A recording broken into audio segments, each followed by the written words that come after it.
Assalamualaikum warahmatullahi wabarakatuh. Selamat pagi, salam sejahtera dan bahagia untuk kita semua. Pagi ini materinya adalah tren buku pengembangan diri di seri kedua pertemuan kita, yaitu bagaimana kita memahami tren buku, kemudian mengapa tren buku itu diciptakan, juga ini saya ingin berdiskusi dengan teman-teman tren buku mungkin 5 dekade terakhir ya, dan juga bagaimana teman-teman merespon sebuah buku non-fikih terutama yang terbit dan dikonsumsi oleh masyarakat luas. Ketika kita memahami tren buku pengembangan diri, mungkin mulai tahun 70-an, 80-an, 90-an, 2000 hingga sekarang, ya 5 dekade terakhir, itu pengaruh terjemahan buku-buku Amerika. Misalnya kita mengenal buku Berpikir dan Berjiwa Besar, mungkin mahasiswa 70-an, 80-an, 90-an, awal tahun 2000 tahu ya buku itu, sangat tahu. Sampai saya kuliah tahun 2000 saya lulus SMA 2022 ya, itu masih cetak ulang terus. Sampai sekarang masih cetak ulang. Kalau tidak salah buku itu mulai terbit di Amerika tahun 70-an mungkin. Dan juga bukunya Dale Carnegie ya. Itu cetak ulang berkali-kali. Tahun 50-an sudah terbit buku di Amerika dan disebarluaskan ya di pasar internasional sampai ke Indonesia. Waktu itu belum ada penerbit Gramedia, baik yang berpikir dan berjiwa besar, bagaimana mencari kawan dan mempengaruhi orang lain, Dale Carnegie, itu Gramedia belum ada, ya, belum ada. Kemudian tahun 90-an, penerbit-penerbit berbasis agama bermunculan, ya. Tahun 80 juga sudah mulai di Indonesia ya, ada Mizan dan sebagainya ya. Rosda Karya untuk buku perguruan tinggi itu meledak, buku-buku keislaman, buku pengembangan diri juga meledak tahun itu. Sampai sekarang mereka masih menjadi penerbit mayor yang terus menciptakan tren buku pengembangan diri. Nah, kalau Gramedia sebenarnya memulai bisnis media itu dari koran dulu, Kompas ya, dan juga majalah Intisari.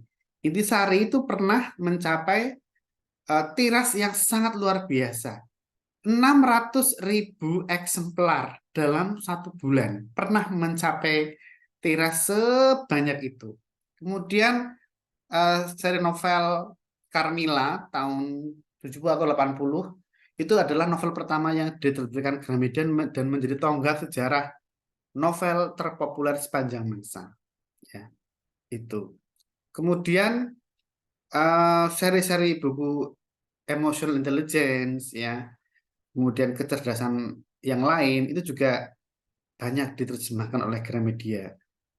Kemudian mulai tahun 2010-an seri pengembangan diri lain itu juga muncul. Tetapi kita kembali lagi di seri buku pengembangan diri yang menjadi tren dunia adalah seri The Secret. Itu sampai 5 ya, Hero, The Secret, ya The Magic ya dan sebagainya itu luar biasa sekali.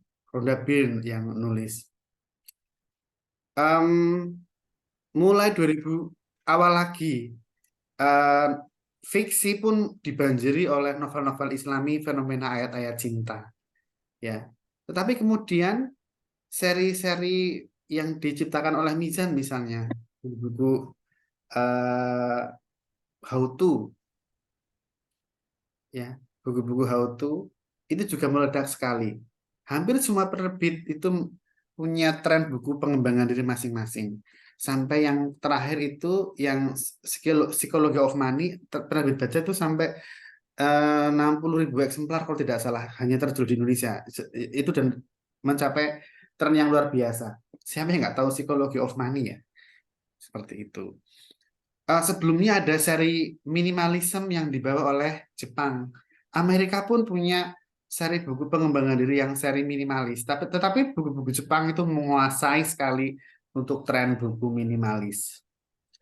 Kalau kita kembali ke eh, budaya populer, baik musik, film, dan sebagainya, Korea pun memegang peranan penting dalam tren buku pengembangan diri, dan mereka melakukan penawaran di London Book Fair untuk jual beli hak terjemahan itu, maupun di Frankfurt ya, Book Fair itu meledak juga ya.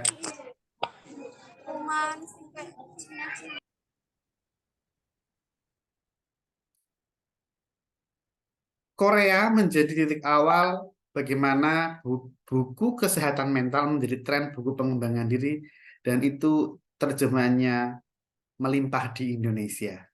Salah satunya penerbit Haru yang ada di Ponorogo ya, itu sukses menerbitkan buku-buku Korea untuk pengembangan diri, dari mulai mental health yang meledak, hampir banyak penerbit menerbitkannya, seri Insecurity ya, eh, Healing. Nah, ini yang terkenal sekali. Healing itu buku tren pengembangan diri yang luar biasa.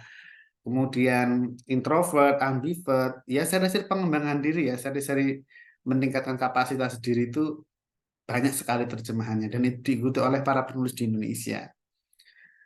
Fenomena terbaru misalnya Hello Bagas, itu kuliah di Solo, orang Jakarta, menerima royalti pertamanya 143 juta ya. Seorang melancholic person membangun brand di media sosial maupun di Spotify serta YouTube, itu menjadi fenomena anak muda, bagaimana buku itu bisa menarik perhatian pembaca muda. Eh, Oleh Agro Group ya, penerbit raksasa di Indonesia, salah satu penerbit raksasa di Indonesia itu. Kemudian 5 tahun terakhir, fenomena buku filsafat pengembangan diri pun meledak ya. eh Pencetusnya adalah Pak Faiz yang punya MGS ya. Itu dilakukan oleh MGS juga. Seri-seri filsafat kebahagiaan adalah seri-seri tren pengembangan diri juga berbasis filsafat. Kemudian yang tidak kalah populernya adalah eh, fenomena stoikisme, buku-buku stoik, filsafat stoik. Dan saya ikut kecipratan, bagaimana saya mencari naskah yang sudah public domain dan bisa cetak ulang terus-menerus sampai sekarang, The Wisdom of the Stoic, fenomena yang dibawa oleh Manam Piring, filosofi teras ya, dengan turunannya itu banyak sekali, turunan Stoik, Stoik dan sebagainya. Diomedes itu punya buku filsafat dua ya, The Wisdom of the Stoic sama The Meaning of Stoicism. Sementara yang akan rilis itu surat-surat dari filsuf Stoik, dan itu menunjukkan bahwa peningkatan kapasitas diri seseorang menjadi tren ya dalam buku pengembangan diri di Indonesia maupun di dunia. Saya ingat lagi buku pengembangan diri yang tren juga, buku pendidikan Teach Like Finland. Itu cetak ulang 60-an kali.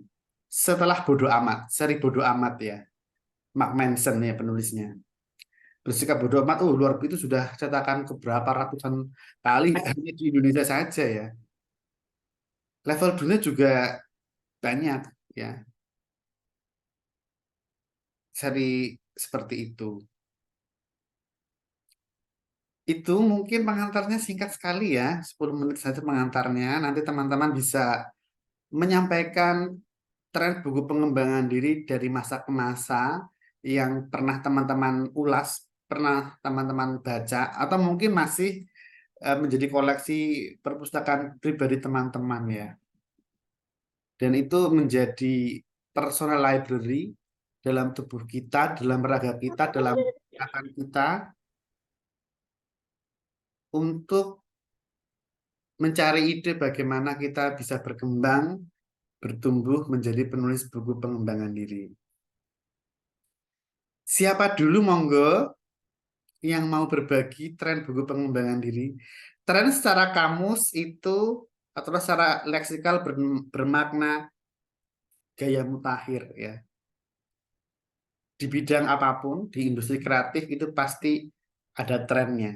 Tren itu bisa bersifat eh, menyikapi pasar atau memahami perilaku konsumen, tetapi juga bisa kita ciptakan. Kita menciptakan tren. Brand-brand fashion apalagi ya, Louis Vuitton, Bazaar misalnya ya, em, mereka menciptakan tren. desainer-desainer baju itu mereka punya punya daya kreatif, inovatif untuk menciptakan tren. Penulis pun tidak mau ketinggalan ya. Mereka menciptakan tren bacaan begitu. Editor sangat peka di penerbit bagaimana buku itu bisa menjadi tren, menjadi viral untuk dikonsumsi oleh masyarakat dan media sosial sebagai mesin iklannya ya. Kalau ada teman-teman buka Instagram atau Facebook, ada sponsor dan sebagainya dari banyak penerbit dan akhirnya lari ke keranjang kuning ya kan ya. Itu bagaimana buku itu diiklankan. Henry Manampiring pun sama. Dia orang iklan, awal-awal menulis tentang cinta-cintaan ya, cinta mati dan sebagainya. Saya punya dua bukunya sebelum terkenal Filosofi Teras. Dan dia melakukan studi S2 di filsafat Diyakara, hanya ingin mendalami filsafat Stoa. Lahirlah Filosofi Teras dan juga buku yang terbaru The Kompas itu. Jadi memang um, usaha mencerdaskan diri terus-menerus ini akan meningkatkan kualitas tulisan kita dan meningkatkan mutu karya kita di karya yang akan datang begitu. Itu pentingnya kita selalu belajar. Siapa dulu monggo yang akan berbagi tren buku pengembangan diri dari hasil bacaan teman-teman? Saya yakin em, teman-teman punya pengalaman meneroka buku-buku koleksinya. Monggo siapa dulu?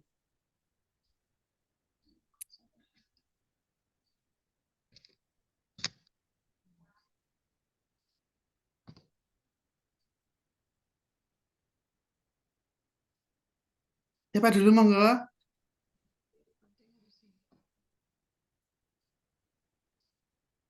Ya, ini yang sudah bergabung. Atau Pak Rudi dulu, monggo Pak Rudi berbagi pengalaman membaca buku pengembangan diri. Trennya seperti apa? Monggo Pak Rudi. Ya, terima kasih Pak Dio. Ini kalau Assalamualaikum warahmatullahi wabarakatuh. Selamat Waalaikumsalam. siang. Ya, ini perkenalan juga saya Rudi dari Malang. Mungkin yang lain yang baru gabung belum tahu, belum kenal. Backgroundnya bagus, Kalau untuk Pak. buku, Backgroundnya bagus. iya, iya di kamar ini, di kamar. Nah, Silakan. nah kebetulan untuk buku pengembangan diri, kalau tahun ini saya baca yang jelas. Yang sering-sering saya ulang-ulang itu saya masih suka itu ESQ Ari Emotion Ginanjar. ya original Anjar itu sudah lama saya punya Oh iya itu mulai tak fenomena, fenomena iya Pak. 2000 awal 2000 sampai sekarang ya hanya ISU saja dengan pengembangannya. Iya betul saya itu kalau Keren nggak salah juga. itu punya di tahun 2008 itu sudah baca itu 2008 sampai sekarang saya simpan itu masih sering saya baca. Nah, Mm-mm. untuk yang baru-baru itu ada beberapa sih, tapi saya lupa judul-judulnya itu ada di rumah itu kan ada yang jelas terus eh Buya Awal Hamka, 2000 Pak. tapi ISU itu awal tahun 2000 saya SMA. betul betul Pak. Iya. Saya itu dapat tahun 2008 kalau nggak 2009. Mm-mm. Ya, Masih itu cetak ulang saya terus itu. masih saya beli di tahun itu sampai sekarang masih ada. Yang saya ingat karena yang sering saya baca seperti itu lah. Kalau buku-buku pengembangan diri itu pernah saya baca berpikir bijak dan apa tadi Pak yang disebutkan itu saya Berpikir dan lupa. berjiwa besar. Itu tahun Enggak, itu 60-70 sudah terbit. enggak. Kalau itu saya baru-baru baca, cuma penerbitnya siapa saya lupa. Itu ada juga di rumah. Tapi yang jelas saya suka eh, buku-buku pengembangan diri. Biasanya saya yang sering saya baca kadang yang filsafat, Pak. Yang filsafat itu saya suka sekali, yang mengandung filsafat. Jadi ada yang penerjemahan dari luar negeri itu berupa dia Hmm. novel tapi filsafat. Ada penerjemahan. Nah, itu yang jelas kalau banyak sih sebenarnya tapi saya lupa satu-satu cuman Iya, saya iya. asal baca, saya lihat senang baca gitu saya taruh nanti Yang ada paling lagi saya berkesan baca. yang kita ingat. Mm-mm. Iya, Mm-mm. yang paling berkesan ya ESQ itu. ESQ. ya Ari Ginanjar karena Ari memang sudah Ginanjar. lama saya juga iya masalah mikrokosmos makrokosmos manusia itu kan dunia kecil Pak ya manusia kecil Ya. dunia kecil sama dunia besar. Manusia itu dunia kecil ternyata di dalam diri manusia itu ada dunia yang luas juga melebihi mungkin malah melebihi dari dunia besar ini makrokosmos itu. Nah, makanya jadi bacaan yang menarik sering saya ulang. Nah, kalau pengembangan diri yang ada yang dituangkan di novel atau fiksi itu banyak juga. Nah, sementara itu karena yang masuk sekali sering saya baca ya ESQ itu Pak, sampai sekarang. Bacaan favorit Yang Pak ya. lain-lainnya iya, iya. Nah, sementara itu aja Pak pengalaman saya. Oke. Terima kasih. Ya, sama-sama Pak. Assalamualaikum Terima kasih telah warahmatullahi berbagi. wabarakatuh. ISG itu Selamat siang. fenomena ya teman-teman. Fenomena di Ya. Indonesia, bahkan di Brunei, di Malaysia, Ari Ginanjar sering diundang di sana. Buku Mario Teguh bagaimana? Ada yang mengoleksi? Atau buku-buku seri Yusuf Mansur mungkin? Atau yang lain? Saya meminta untuk berbagi perspektifnya. Mungkin Mas Dani, monggo. Terima kasih Pak Rudi ya. Ya, sama-sama. Oke, kita akan menyimak pengalaman baca dari Mas Dani, monggo. Oke, selamat siang. Terima kasih. Mungkin saya eh, mungkin akan sharing yang saya baca Yang menjadi dan tren mungkin yang dari saya sering lihat. masa-masa yang Kalau membuat Mas yang Dani sering saya ke terkesima. toko buku, Mm-mm. Iya, silakan. ya, dan kalau saya ke toko buku lihat apa yang lagi tren di Indonesia ya. Tapi saya mungkin juga dengan latar belakang saya yang psikologi ya, jadi saya pasti lebih banyak melihat yang ininya ke psikologi. Tapi eh, kalau lihat tren yang belakang ya tren yang Mm-mm. maksudnya zaman dulu waktu saya masih kecil Ya. itu orang tua saya punya buku terjemahan bahasa Indonesia dan maupun aslinya bahasa Inggris itu buku Dale Carnegie yang paling terkenal itu ya. Ya, Bagaimana that's it. cara kita Ya, how- saya punya. bagaimana kita bisa mengaruhi orang atau bisa mendapatkan teman ya, how to win Ya, friends and influence people itu ya. ada terjemahan bahasa Indonesianya dulu. Lalu satu lagi Norman tunggu siapa namanya Norman Peale yang Vincent. the Power of Positive Thinking. Oh Itu ya, tahun 50. buku itu. Jadi tahun 50-an itu udah sekarang udah istilah yang sangat umum orang bilang oh, berpikir positif lah, berpikir positif lah itu mungkin dua bacaan yang bisa dibilang cukup mempengaruhi saya waktu waktu kecil dan remaja karena baca buku buku orang tua. Lalu kemudian tren kalau yang saya lihat tren 70-an 80-an di dalam ini bahasa Inggris itu mulai yang orang-orang mulai memperhatikan kesehatan dan orang-orang mulai memperhatikan lingkungan. Lingkungan hidupnya ada Mbak Manda di sini ya. Jadi orang sudah mulai tertarik ke masalah kesehatan secara umum ya, kesehatan fisik maupun kesehatan mental, terus mulai memperhatikan bagaimana kita inikan lingkungan. Saya nggak bisa menyebutkan buku-bukunya, tapi saya ingat itu tren yang ada di kalau baca di majalah, buku-buku apa yang lagi tren 70-an 80-an di Eropa dan di Amerika. Nah, terus kemudian kalau tahun 2000-an, 90-an ya, itu Ya. mulai yang seri yang Chicken Soup for Your Soul. Ya, ya, saya mau itu kelupaan Dan tadi. Betul kemudian sekali. Saya itu. terjemahannya Indonesia banyak sekali. Ya. Dan itu kisah-kisah pengalaman pribadi orang, tapi kisah-kisah menginspirasi kita ya. Saya membaca yang Chicken Soup for Your Soul yang pertama, lalu kemudian ada variasi-variasinya ya. Chicken soup for teenagers, chicken soup for orang yang pencinta kucing, orang yang pencinta anjing, pokoknya semua ada seri-serinya. Saya pikir oh itu mungkin trennya waktu saat itu tahun 90-an. Lalu kemudian tahun 2000-an yang saya lihat mulai yang tren lagi agak meditatif yang apa namanya mindfulness ya. Mindfulness, ya. Kalau misalnya buku yang dulu terkenal saya lupa nama pengarangnya The Secret yang tentang Rhonda bagaimana power Byrne. kita Ya, Rhonda Byrne. memanifest keinginan kita. Ya, betul, betul. Terus kalau kalau mindfulness saya bisa dikatakan pengikut ya, bisa bilang pengikut dari Thich Nhat Hanh ya, itu yang seorang biksu Vietnam yang ada Ya, di ya, ya, ya. Prancis ya. Dan dia banyak sekali serinya yang mulai dari eh, kata-katanya sederhana, tapi kalau kita baca dalam sekali. Jadi mesti dibaca berulang-ulang. Saya sangat terpengaruh oleh masalah mindfulness itu, dan itu juga juga saya gunakan dalam profesi saya gitu ya, sebagai psikolog. Lalu kemudian kalau saya ke Gramedia, meskipun saya tidak membaca bukunya dan saya juga tidak membeli, atau kalau boleh jujur saya tidak tertarik membeli, itu mulai banyak yang pengembangan diri yang ditulis oleh para selebriti yang kemudian menjadi apa ya, menganggap dirinya menjadi influencer, menganggap dirinya bisa menginspirasi orang. Kadang-kadang saya juga masuk toko buku, saya lihat nggak seperti yang tidak seperti yang saya harapkan ya. Saya tidak tidak bermaksud mengecilkan gitu, tapi kadang-kadang hanya hanya eh, cara menulisnya eh, agak menggurui, agak mengatakan ini saya sudah melewati segala macam hal-hal yang buruk dalam itu, saya sudah bangkit, terus seakan-akan memberitahukan pada kita semua, gini loh, harus ngikutin saya gitu.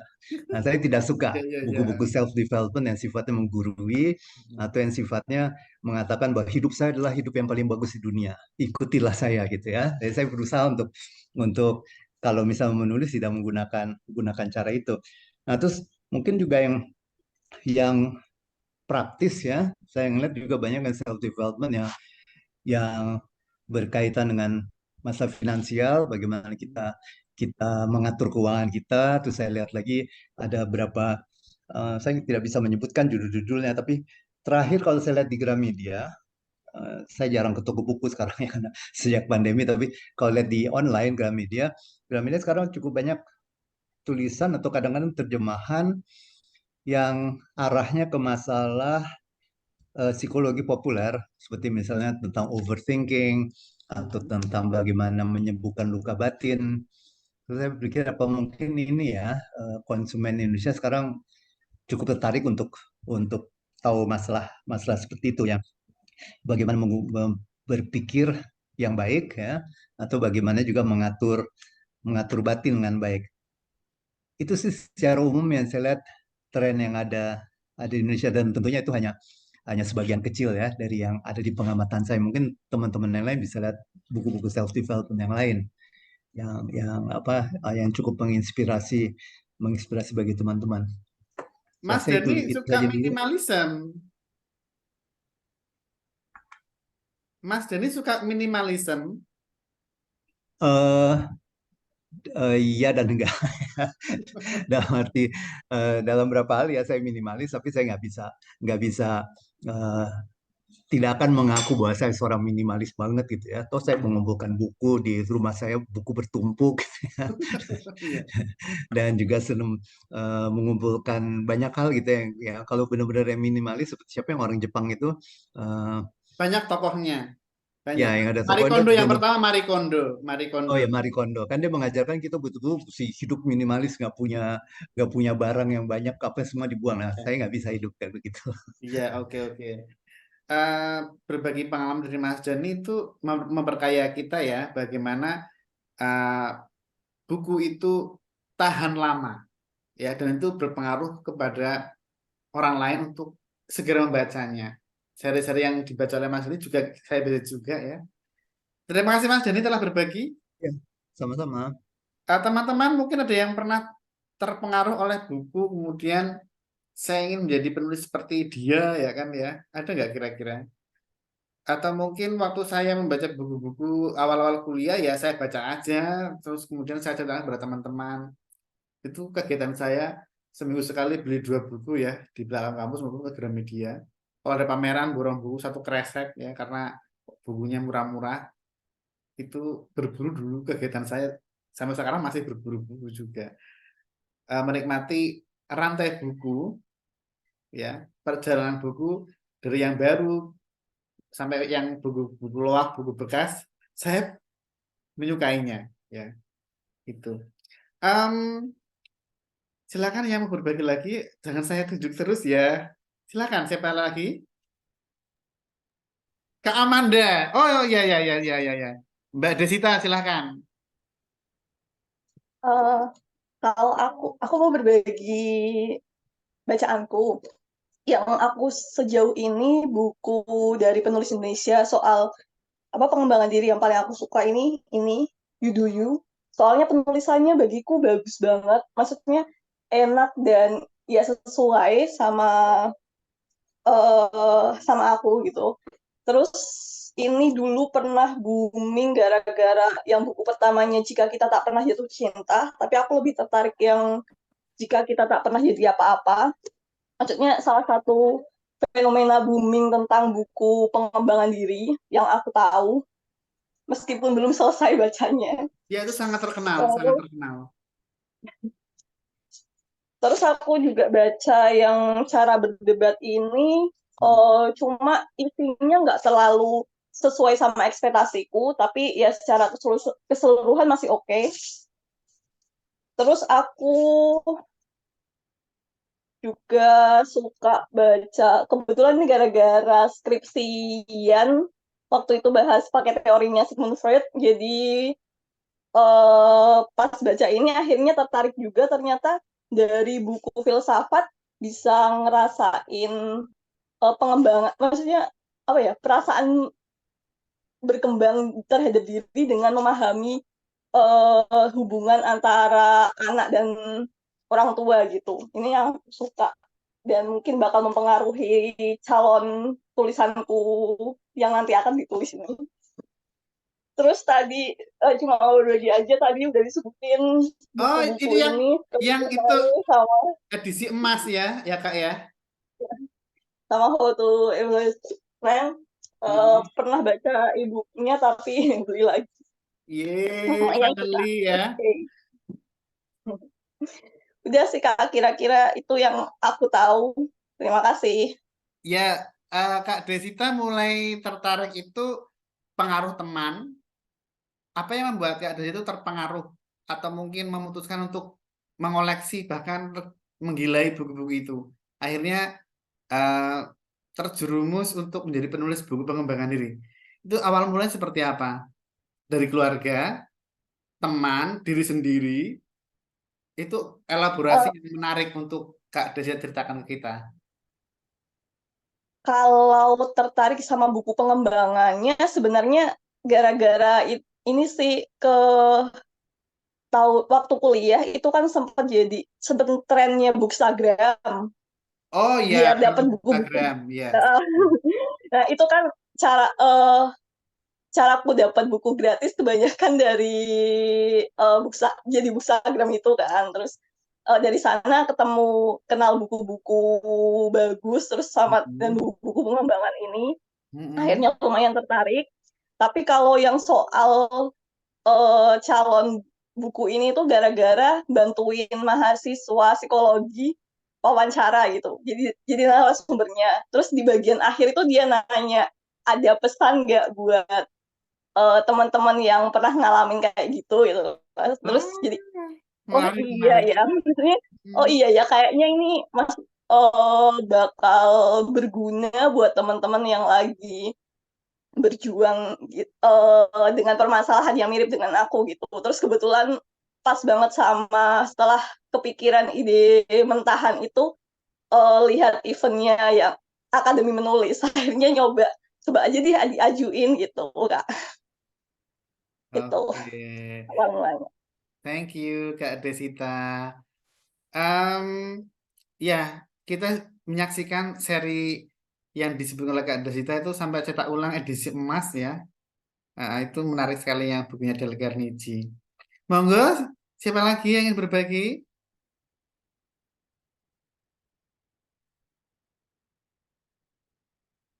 Kak Amanda, silakan. Kami tunggu bacanya melimpah sekali pastinya. Monggo Kak Ya, Amanda. saya tetangga sama Dani kan ya, jadi bukunya sama gitu. Buku Silakan Kak Amanda. sama, terutama yang Dale Carnegie itu ya. Oh, Eh, saya ingat karena ya itu ayah saya juga baca buku itu, terutama yang How to Stop Worrying and Start Living. Dan rasanya buku-bukunya Dale Carnegie itu sampai sekarang juga masih valid ya, ya, timeless timeless. buku-bukunya. Bayangin itu yang How to Stop Worrying and Start Living itu pertama terbit tahun 48. Oh my Terus saya juga God. baca How to Win Friends and Influence Those People itu people. Bukunya terbit pertama tahun 36. Kan Oh iya imagine iya iya. 1936 sampai terus udah gitu ada effective public speaking tuh bahkan tahun 1931. Sementara sekarang kan banyak kan kursus-kursus effective Speaking. public speakingnya Dale Ya. Carnegie di Indonesia juga banyak. Nah, saya bacanya memang kebanyakan buku-bukunya dalam bahasa Inggris karena mungkin waktu itu belum ada terjemahannya. Tapi sebelum saya lanjut ya bacaan saya kalau bisa sarankan Kak Dio, pengantarnya tadi ditulis dong. Tadi kan ada pengantar tuh 10 menit, 15 menit cerita buku-buku itu ditulis masuk di website atau Oh untuk iya, dibagi oke. ke Nanti saya share di grup bacaan kita. Oke, good idea. Nanti. Thank you, Kak. terus udah gitu ya seperti ini juga apa namanya? Dani tadi Chicken Soup for the Soul. Satu mungkin saya nggak tahu ada berapa puluh kali ya bukunya Chicken Soup for the Soul. Karena kan itu ceritanya tuh cerita pendek-pendek ya, dan cerita orang-orang biasa yang seperti kita sehingga we identify with them atau resonate gitulah ya, kita bisa merasakan dan itu kan ada topik-topiknya. Yang pertama saya baca itu adalah Chicken Soup for the Cancer Soul. Karena apa? Karena ibu saya itu menderita kanker waktu itu.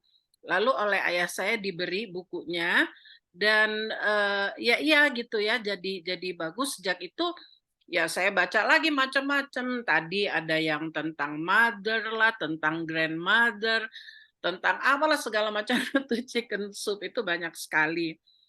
Nah, kalau suami saya sukanya ini Rich Dad Poor Dad-nya Robert Oh Kiyosaki. iya, fenomena Rich Dad Poor Dad saya koleksi. Kan tentang berbisnis. Terus yang juga saya baca itu For Dummy session as books.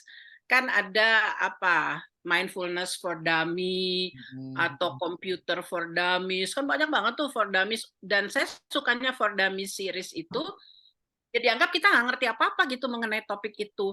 Ada psychology for dummies, philosophy for dummies. Dianggap, jadi gini, meskipun kita nggak tahu apa-apa tentang satu subjek, tapi begitu membaca for dummies series itu, jadi ngerti gitu dan dibacanya juga bisa section-section gitu, nggak usah harus seluruh buku. Dan itu kan seri-seri ya. Ada juga yang bukan seri yang saya suka itu Latahzan. Jangan Ait Al-Qarni. Ait Al-Qarni. Fenomena juga. Tapi saya senang tuh buku-buku personal development seolah-olah saya jadi pinter gitu ya meskipun nggak ngerti apa-apa gitu loh. Jadi itu kenapa saya senang baca buku-buku personal development dan terus terang di perpustakaan saya tuh lebih banyak personal development series daripada novel. Oke. Kak. Thank you Kak Amanda. Teman-teman, saya mendapatkan buku-buku koleksi yang diproduksi oleh keluarga Ibu Amanda itu luar biasa. Bagaimana mengemas buku itu sangat-sangat standar internasional ya. Terutama yang putranya ya, itu teknologinya tinggi sekali untuk visualnya.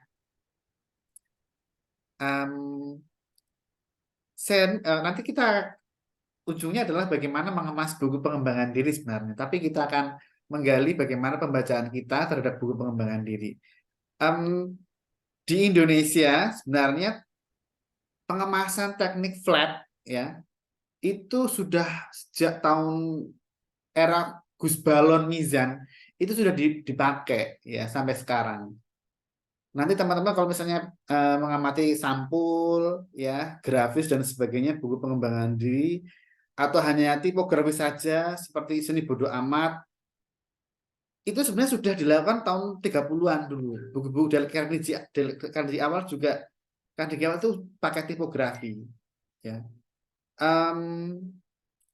Nanti teman-teman boleh menambahkan bagaimana buku itu dikemas dan seri-seri hardcover ada jaket buku dan sebagainya. Saya punya beberapa seri yang seri cetakan emas kayak punya Kak Desita dan juga ada jaketnya itu istimewa banget.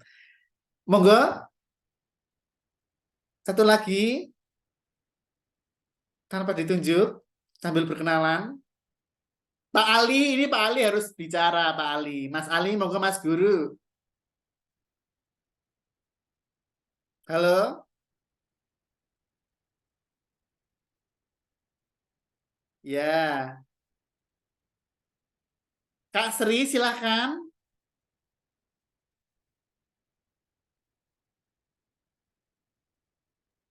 Halo, Ya, silahkan. Berbagi. Assalamualaikum. Waalaikumsalam. Bagaimana pembacaannya? Agak ke Waalaikumsalam tengah, Kak. warahmatullah. Oh ya, Nah, cakep. Agak ke tengah dikit. Ke tengah dikit. Nah, cakep. Kalau ini seperti membaca berita. Silakan.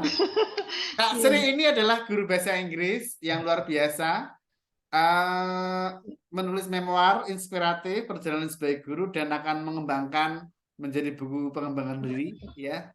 Tapi bersifat memoir. Ya, kita tunggu pembacaan buku pengembangan diri dari zaman kuliah boleh hingga sekarang gimana? Ya, silakan. Iya. Jadi buku-buku yang menjadi acuan buku pengembangan diri itu ya otomatis karena saya mau nulis tentang memoir, otomatis ya saya baca buku-buku tentang memoir. Dan jujur saja saya tertarik sama memoir itu karena baru kenal akhir-akhir tahun ini aja, Kak. Jadi dari saya masih kecil sampai kuliah itu nggak kenal yang namanya memoir. Yang saya tahu itu teks Novel. deskriptif, teks report, teks naratif kayak gitu. Terus baru kenal memoir ya akhir-akhir ini. Makanya saya tertariknya ya baca-baca memoir gitu. Nah, memoir yang saya baca selain dari teman-teman ya paling banyak saya baca dari yang Kak Dio itu. Nah, dua buku yang menginspirasi saya itu buku apa itu Souvenir Mengajar sama Oh, really? ya Souvenir Mengajar itu kan ada kaitannya dengan dunia saya sebagai guru. Ya, Kemudian apa sih dari Kebumen ke Purwokerto itu ada kisah-kisah masa kecil Kak Dio itu yang menginspirasi. Saya juga punya masa kecil kayak gitu yang lucu-lucu dan gimana itu kok sepertinya saya tulis kok menarik itu sepertinya ya. Sangat menarik. Itu inspirasi saya itu. Jadi yang saya tulis nggak jauh dari kisah hidup saya sendiri itu. Suka dukanya itu semuanya saya cari makna-maknanya begitu. Apa hikmah dari peristiwa yang saya alami sejak saya kecil, sejak saya mulai kuliah, mulai menjadi guru honorer, lalu mengawali bisnis kecil-kecilan, seperti itu semua dari pengalaman yang saya alami sendiri gitu. Jadi saya baca bukunya Kak Dio itu ternyata, oh peristiwa yang saya dialami seseorang sejak kecil sampai dewasa itu kayaknya enggak sia-sia itu kalau bisa ditulis dan bisa menginspirasi itu kayaknya kok enak dibaca juga gitu. Seperti itu latar belakangnya tuh saya tertarik untuk bisa nulis kayak seperti itu gitu. Gitu aja, sederhana. Sederhana tapi bermakna. Tapi yang penting. insya Allah bermakna ya. Jadi peristiwa yang saya hadapi terutama kegagalan, kekecewaan itu mesti gimana sih saya menemukan hikmahnya dari sini, dan itu tidak hanya cukup waktu 1 hari 2 hari, kadang bertahun-tahun baru saya temukan hikmahnya. Itu perlu kesabaran yang luar biasa. Iya. Ya. Itu buku dari Kebumen ke Purwokerto itu saya tulis tahun 2012. Terbit tahun 2017. Saya menunggu 5 tahun untuk bisa menerbitkan. Yang Souvenir Mengajar itu lama juga saya nulisnya, ya sejak tahun 2005 ya. Ya itu banyak kan ya, dan disebut oleh Kak Amanda Del Carnegie itu 1936 sampai sekarang dicetak ulang terus. Ya. Menarik itu ya. Buku pengembangan diri itu timeless, awet luar biasa. Buku pengembangan diri justru lebih awet. Kalau novel Itu punya Heeh, masanya, punya masanya. iya. Oh gitu. Mm-mm. Kak, novel itu juga ada pengaruhnya sebenarnya dalam kehidupan saya itu yang saya tulis itu Pak, saya gabung dengan imajinasi itu. Yang Iya, iya. iya, Kak Sri berkembang ya, luar biasa. insya Allah. Cuma kendalanya saya itu di waktu Kak itu. Ya, Wah, disiasati, sekarang itu iya bebannya itu luar luar biasa, biasa. administrasi, beban administrasi, nanti masih harus diklat, harus seminar, harus ngumpulin sekian sertifikat. Jadi akhir-akhir ini agak berjejal dengan diklat sama ini. Semangat. Iya. Oke. Terus masih ada kendala lagi itu masalah ini ya Kak.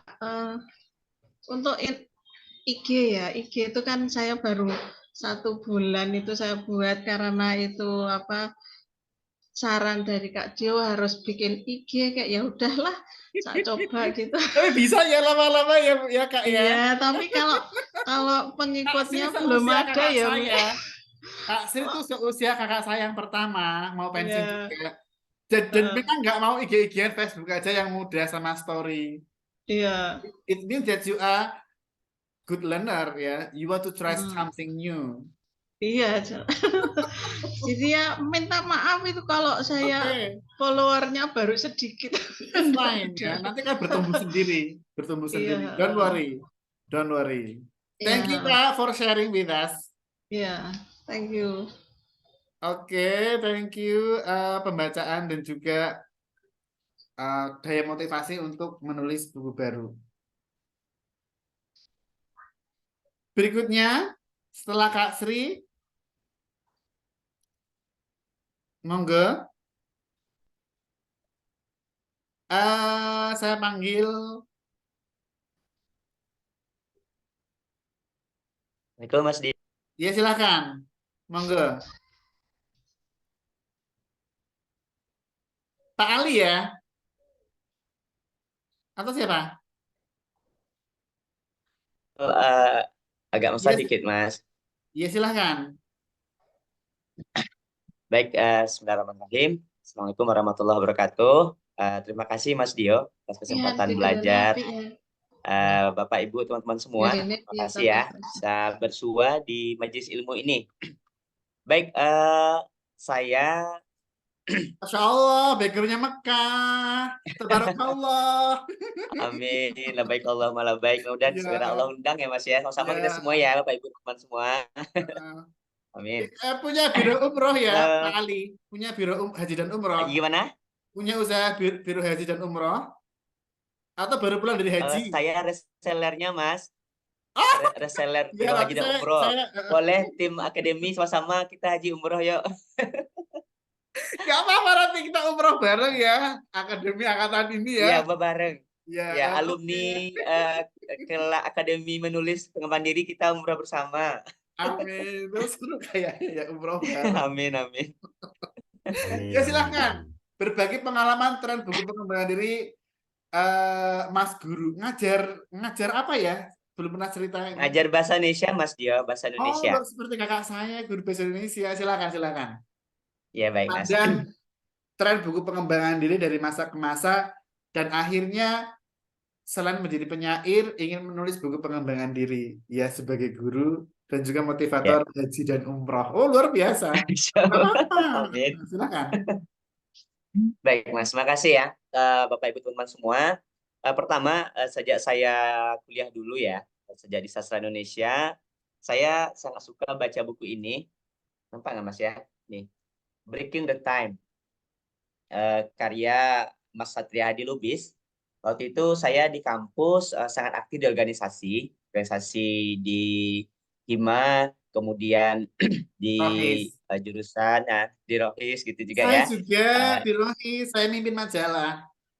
Iya, Masya Allah. Majalah kampus dulu.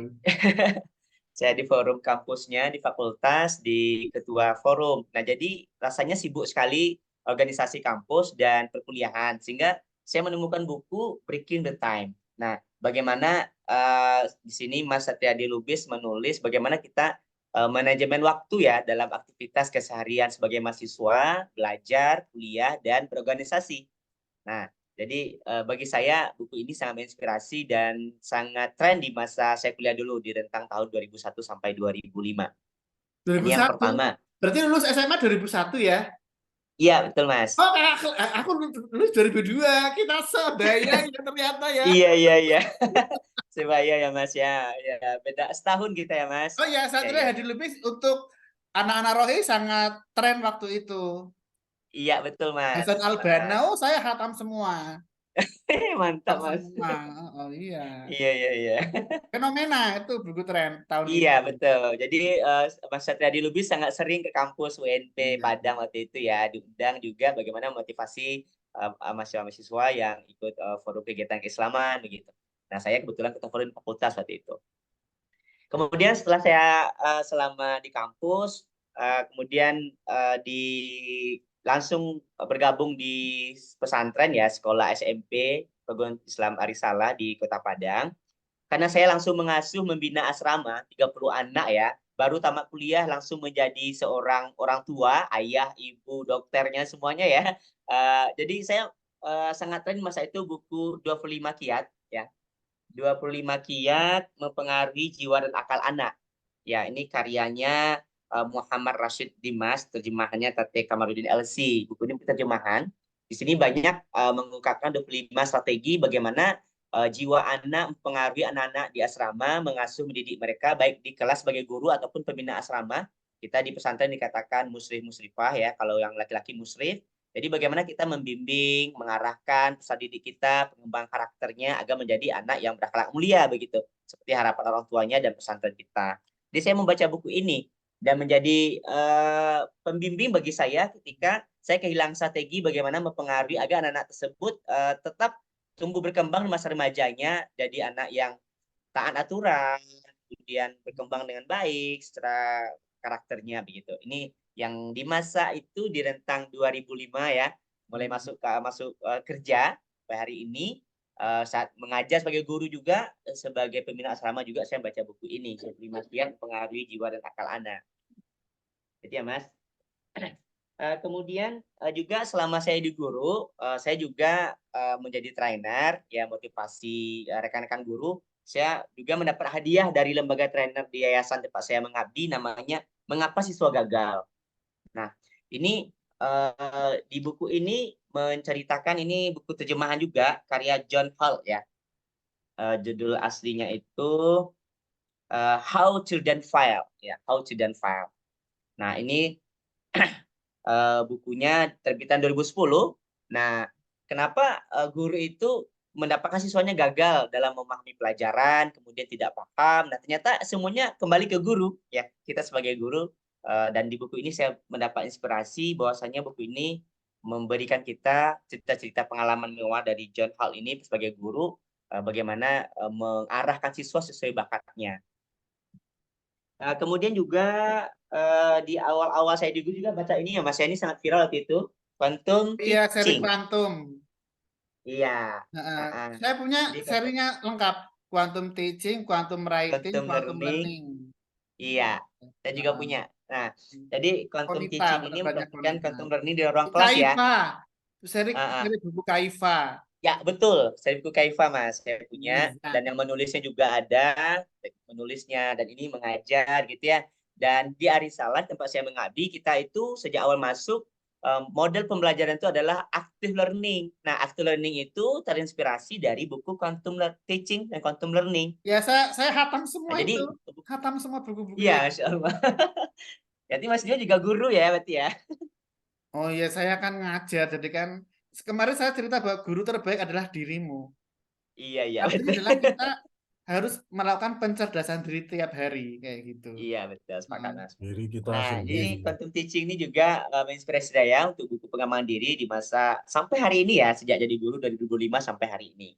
Terus 2020? Buku metode Belum. praktis pembelajaran. Nah, ini buku Multiple Intelligence, Mas. Apa nggak ya? Multiple intelligence, ya itu fenomena juga. Iya. Nah, kan setiap anak itu mempunyai 8 intelligence, apa ya? majemuk ya, kecerdasan majemuk yang juga butuh dan hari ini karena saya juga ikut program pendidikan guru penggerak Mas, alhamdulillah saya juga guru penggerak. Jadi ternyata buku-buku yang sudah kita baca sebelumnya itu di hari ini di program guru penggerak itu ada namanya pembelajaran berdiferensiasi. Nah, sebenarnya itu inspirasinya dari quantum teaching, quantum learning dan multiple intelligence ya gini. Nah, jadi ini juga menjadi inspirasi saya sebagai guru yang membuat latar belakang ingin menulis buku yang judulnya Teacher Mind gitu ya. Nah juga Mas, saya juga baca buku ini Kita Rahasia Sendiri Teaching. Nah, buku inspirasi karya Rohadian Al-Hahad ya. Beliau aktivis di bidang hypno teaching. Nah ini juga saya banyak dapat inspirasi di buku ini.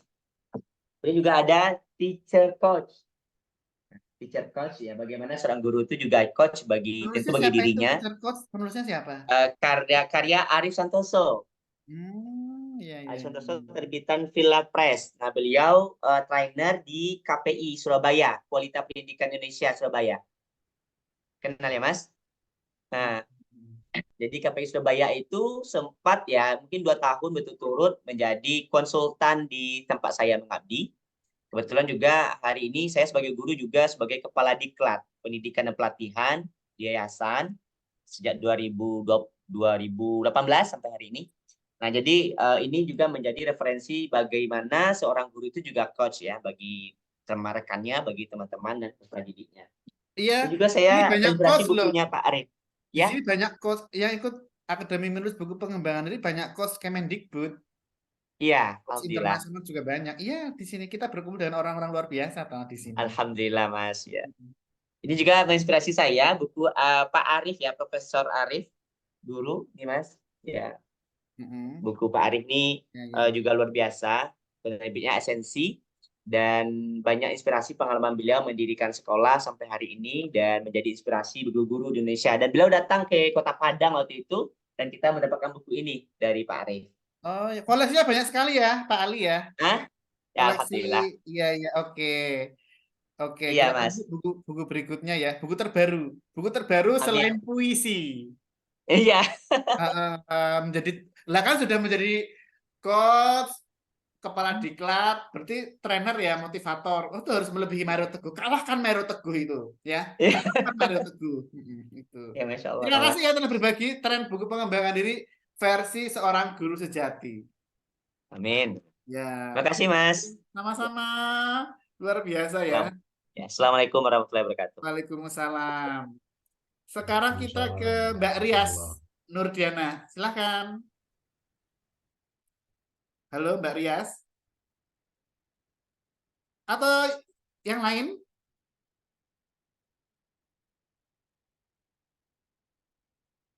Ya, Mbak Erlita silahkan. Ya, selamat dan videonya belum kelihatan. Ya, Mbak Erlita itu Master Education from Australian University ya. Jadi ada 2 bukunya yang telah kami terbitkan, seri buku anak ya. Petualangan, dan itu mendorong untuk cinta lingkungan, berteman, ya luar biasa. Silakan, bagaimana Mbak Erlita membaca tren buku pengembangan diri versi Mbak Erlita dari masa ke masa. Iya, terima kasih Mas. Boleh bantu mikrofonnya didekatkan? Mikrofonnya. Gimana Mas? Ya sekarang udah jelas. Oh. Ya, Oke, mungkin kurang kenceng kali ya. Saya harus agak dekat sedikit ke mic-nya. Ya. Terima kasih Mas Dio untuk kesempatannya. Selamat siang teman-teman semua. Kalau saya sendiri tuh sebenarnya saya tuh bukan tipe orang yang suka sebenarnya baca buku pengembangan diri. Saya suka mempelajari atau baca artikel, cari tahu soal psikologi, tapi saya bukan tipe orang yang baca pengembangan diri sebetulnya. Tapi saya lebih suka baca novel sih. Jadi di rak buku saya tuh lebih banyak novelnya. Tapi memang lalu sekitar 2 tahun yang lalu mungkin atau lebih atau 3-4 tahun yang lalu buku Korea mulai masuk ya, kayak tadi waktu di awal Mas Dio sempat bilang kalau ada tren lalu buku Korea masuk, buku Korea itu mulai ngangkat tentang mental health. Nah, mungkin karena di Korea itu lebih susah kali, maksudnya di sana tuh tekanannya kan lebih keras ya. Kita semua tahu kalau di sana kayak tingkat bunuh dirinya orang itu lebih tinggi daripada di kita. Kayak kita tuh hidupnya lebih santai gitu. Mereka lebih banyak tekanan, jadi mereka mungkin lebih butuh itu. Nah, saya justru mulai mulai ngelihat kalau ini seru itu adalah ketika saya suatu ketika coba baca novel Korea. Saya penasaran sih sebenarnya. Yang apa? Saya pengen Yang baca apa? gitu. Novel Korea yang apa? Apa ya? Sebentar. Saya ambilin bukunya. Saya lupa judulnya. Saya punya beberapa buku Korea luar biasa ya, dan saya suka drama Korea juga, apalagi musiknya ya. Mereka dari SD, SMP ya sudah casting, kemudian 6 tahun, 7 tahun baru dibuatkan album. Itu. Ada film Korea, series Korea tentang perburuan juga. Misal ya di akhir cerita film itu, kok lupa ya judul filmnya. Bagaimana kalau buku itu nggak laku, sudah diobral nggak laku, akhirnya jadi bubur. Ada yang ingat nggak film Korea yang itu?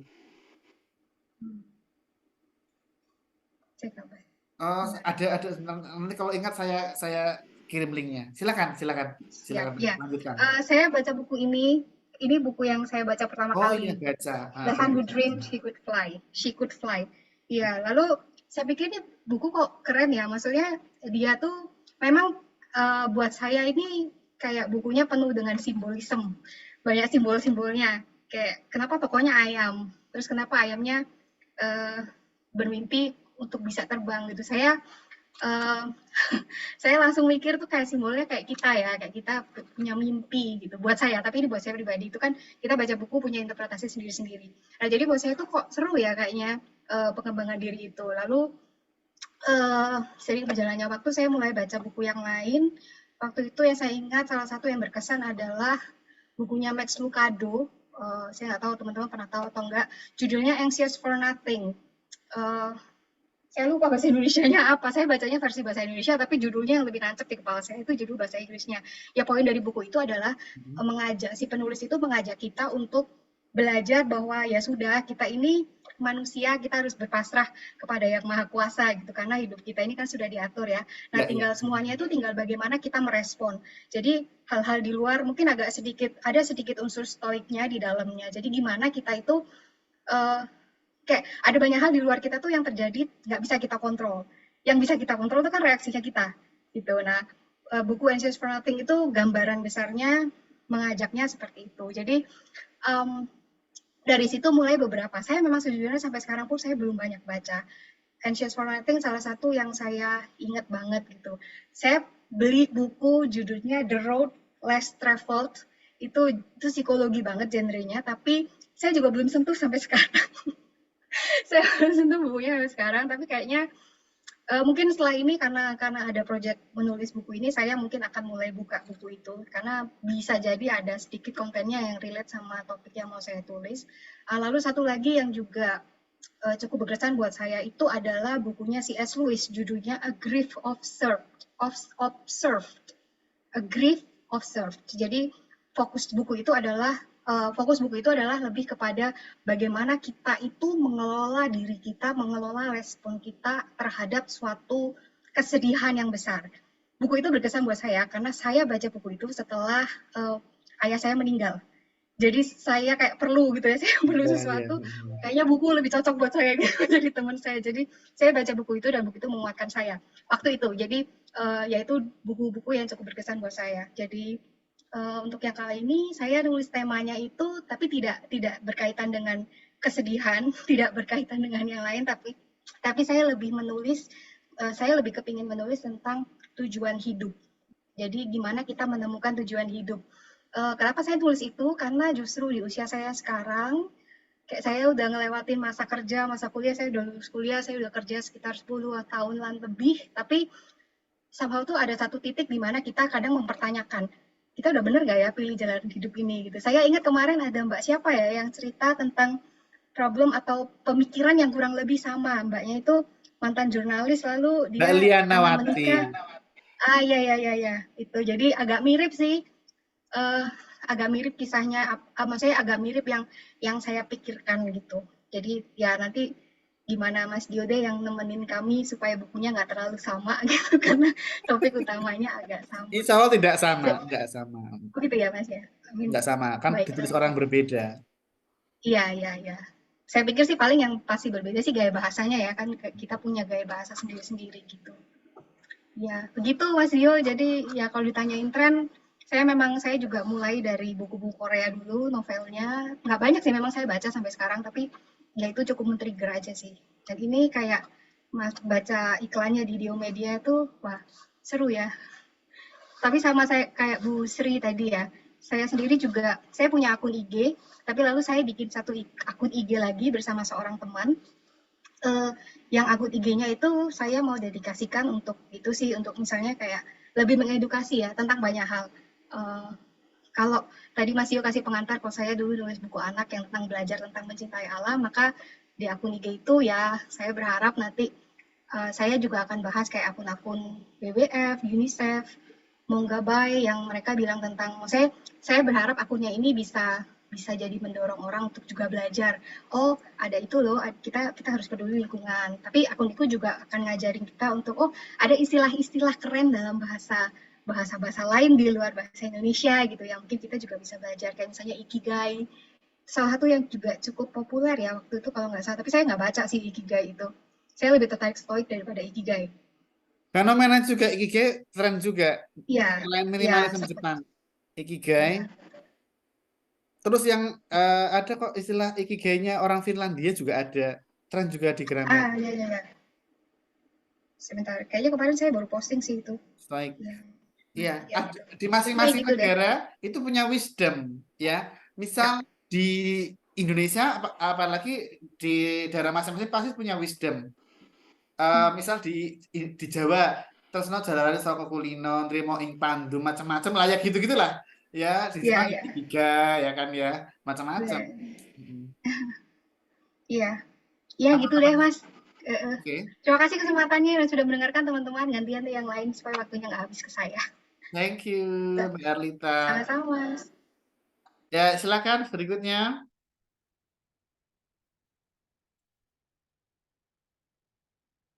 Muhammad Rafiq hadir.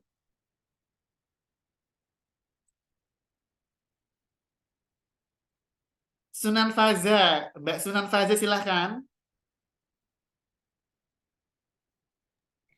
Assalamualaikum warahmatullahi wabarakatuh. Maaf ya Mas Dio sama teman-teman belum bisa buka kamera juga. Saya agak kurang fit. Ya, nggak apa-apa. Iya.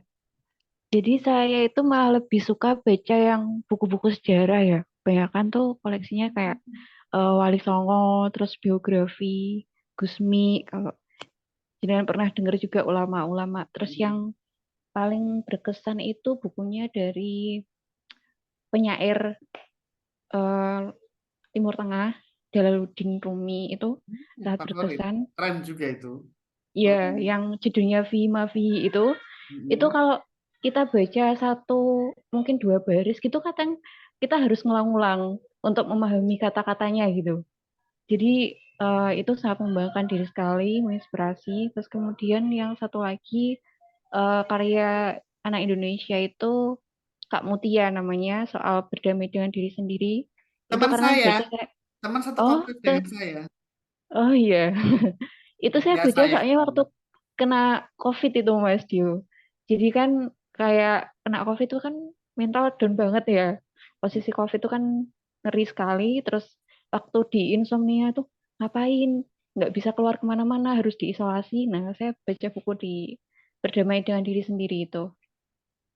Itu sangat menginspirasi sekali. Jadi waktu kena COVID semangat lagi, nggak sedih-sedih lagi, nggak galau-galau lagi gitu. Itu antologinya Diomedia itu Pak ya, Berdamai Diri Sendiri. Iya pernah. Itu kan ada antologi pernah. Bikin memoir itu. Oh gitu. Iya. Itu alumni penerbit Diomedia atau bagaimana Kak? Teman komunitas menulis dulu. Oh, satu komunitas. Yang seri-seri kayak Chicken Soup, Berdamai dengan Diri Sendiri dan lainnya tuh yang seri memoir. Oh, yang seri memoirnya. Iya. Makasih ya Mbak Sunan ya. Ya, sama-sama Kak Dio dan teman-teman semua. Yang belum, ini saya minta Mas Benedik silahkan. Halo.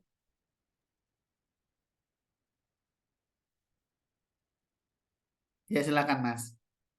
Ini perpusnya luar biasa ya, kita bisa lihat di belakangnya banyak perpus. Ya kan, silakan. Mikrofonnya boleh bantu untuk dihidupkan.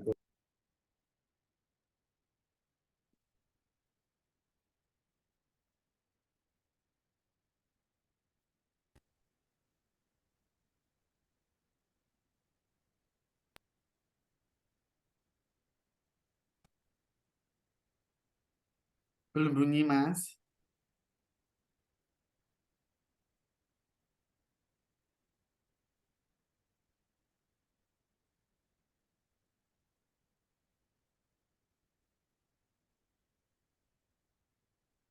Atau mungkin kita lanjut sambil persiapan mikrofon. Mbak Arum, ready, siap? Mbak Bella, Kak Delima deh. Kak Delima, halo. Kak Givari. Halo Mas Dio. Iya silakan. Sambil menunggu Mas Benedik untuk mikrofon, Kak Delima dulu ya. Tapi ini saya belum bisa open cam, nggak apa-apa ya? Oke, nggak apa-apa. Coach luar biasa. Silahkan, Kak Delima. Tadi kalau saya dengar, kebetulan saya datangnya telat nih. Kalau saya dengar ini menceritakan bagaimana bisa mulai berkecimpung tentang pengembangan diri atau bagaimana ya Mas? Supaya aku menyelaraskan ini. Bacaan pengembangan diri yang telah kita baca dari masa ke masa, trennya Oh, seperti apa? oke. Dari masa kuliah Kak Delima sampai sekarang itu trennya seperti apa yang menurut Kak Delima? Oke, baik. Sejujurnya saya tuh membaca tuh karena apa ya istilahnya, dikondisikan gitu ya, dikondisikan oleh lingkungan, terutama tuh oleh kakek nenek saya tuh zaman dulu. Ya. Jadi saya suka ikutan mereka baca koran seperti itu. Nah, tapi itu belum tertanam tuh pada saya. Nah, mulai saya rajin membaca itu sebenarnya ketika bekerja. Jadi ketika bekerja itu kan saya di bidang HR. Nah, di bidang HR itu banyak tuh saya harus mau tak mau gitu ya, harus belajar lagi dari teori-teori yang saya pelajari di kampus.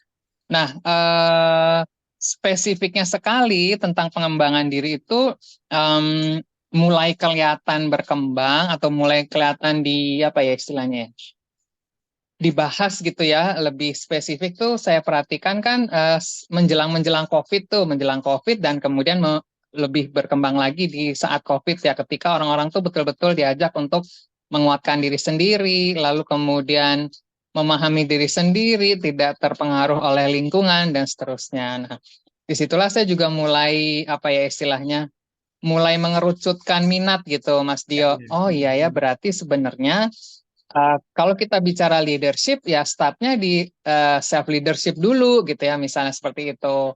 Terus kalau kita mau bicara parenting, kita mesti lihat dulu ini saya sebagai orang tua ini udah benar atau belum ya, atau apa sih visi saya, apa sih cita-cita saya sebagai parent seperti itu.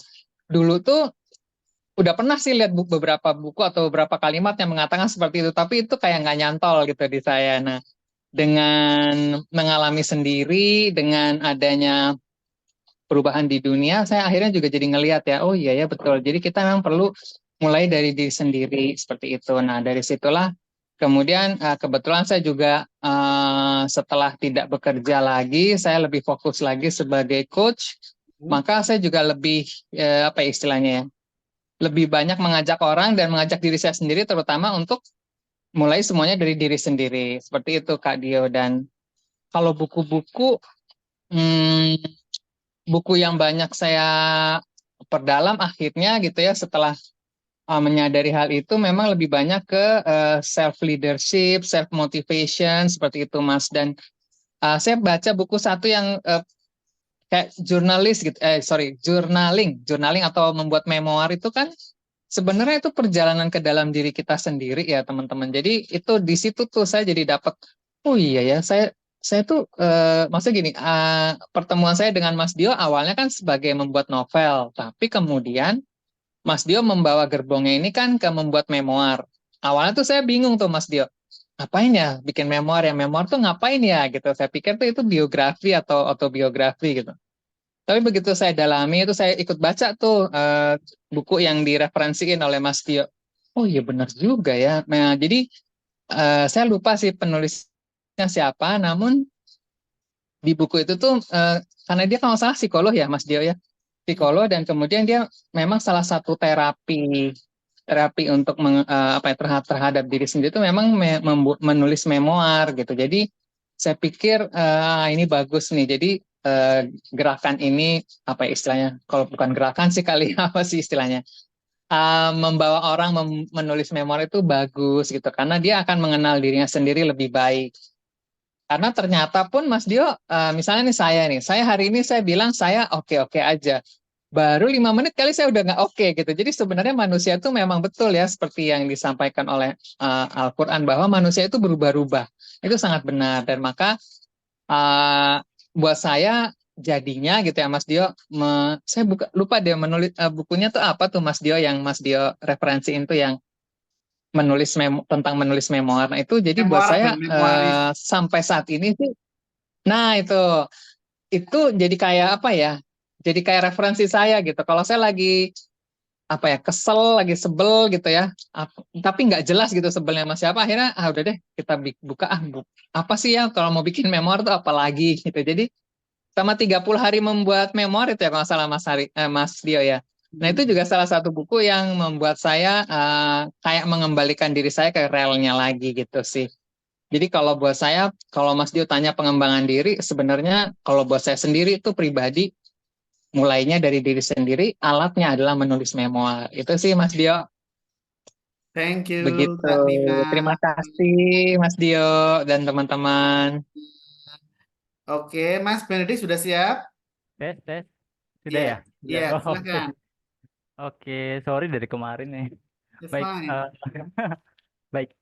Kalau saya soal tren kurang lebih seperti Pak Dani ya, kalau nggak salah tadi buku-buku bacaan yang saya baca juga kurang lebih mirip Pak Dani yang misalnya Chicken Soup for Soul itu, kemudian juga kayaknya punya Mbak Erlita ya tadi itu tentang Mas Lucado juga dan juga mungkin banyak buku-buku leadership ya kayak Maxwell kayak gitu-gitu. Iya, John C. Maxwell. Iya, kalau gitu, kalau untuk sekarang mungkin yang kayak mindfulness gitu, dan juga mungkin kalau tren-tren yang banyak itu yang dari Jepang itu mungkin Japonism itu yang kayak Ikigai dan sebagainya itu juga mungkin sedang tren sekarang karena mungkin banyak orang yang mungkin karena kita banyak ini ya, mulai banyak generasi mudanya jumlahnya lebih banyak jadi masuk masa-masa kritis itu cari identitas gitu-gitu butuh benar-benar butuh bantuan jadi pasarnya ada gitu.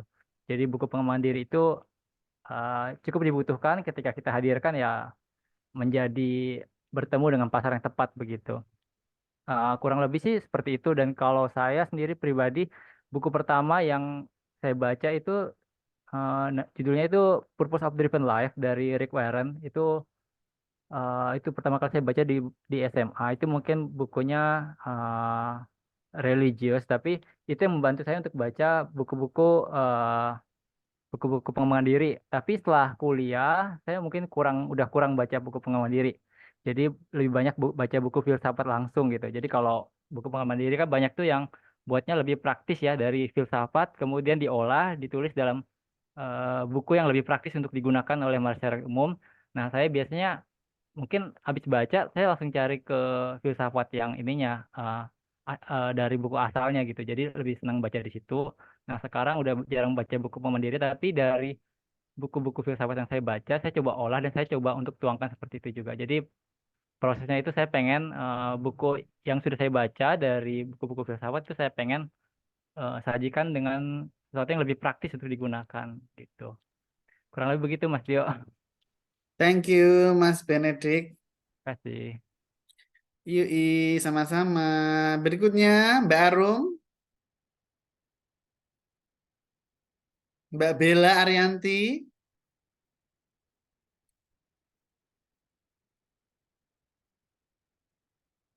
Mas Givari, Boleh saya coba, Mas? silahkan. Selain Mas Givari. Nungki. Iya, silahkan. Oke, kalau tren pengembangan diri mungkin Itu ting-ting-tongnya itu boleh di off-kan dulu. Gimana? Itu bunyi apa? Tang ting-tung, tang ting-tung. Oh iya, kalau sekarang karena lagi deket sama diri saya itu sebenarnya mulai tahun 2018 karena saya basicnya memang menyukai buku-buku non fiksi sama komik. Kalau tren pengembang diri saya itu mulai tahun 2018 dengan bukunya Freddy Leong terkait dengan partikel leadership guidebook. Jadi itu salah satu buku yang direkomendasikan oleh atasan saya waktu itu untuk melakukan pengembangan diri sebagai leader. Terus ada juga buku dari Mamoru Ito. Jadi itu 3 Minutes Coach. Jadi kebanyakan buku-buku yang saya punya untuk pengembangan diri memang direkomendasikan dari atasan sih. Dan itu buku-buku yang masih sampai sekarang saya gunakan untuk memotivasi teman-teman itu yang karyanya Freddy Leong yang Morning Briefing at Work Participle Leadership Guidebook. Seperti itu, Mas Dio. Kalau yang memotivasi dirimu apa? Memotivasi untuk menulis. Iya, untuk berkembang. Bukunya siapa? Ya, kalau untuk berkembang. Tadi kan untuk memotivasi ya, orang lain. karena Kalau memotivasi diri sendiri, bukunya siapa aja? Yang jadi tren. Kalau untuk salah satunya Freddy Leong itu juga memotivasi diri saya sendiri. Dengan saya memberikan motivasi ke orang lain, saya juga belajar dari buku itu. Freddy Leong sih yang Mbak sampai Nuki sekarang jadi motivator. masih base-nya untuk sini. Mbak Nuki Bukan, motivator. saya tim leader. Bukan. Oh iya, oke. Saya tim leader, jadi ketika kan kalau misalnya kita ngadepin orang itu kan mesti mereka punya mood yang agak naik turun ya. Nah, untuk memberikan motivasi ketika mereka naik turun biasanya saya pakai buku-buku itu sih, Kak. Oke. Dari cerita-cerita di buku itu gitu. Ya. Thank you. Berikutnya Mas Givari. Ya. Iya, Mas. Ya, silakan.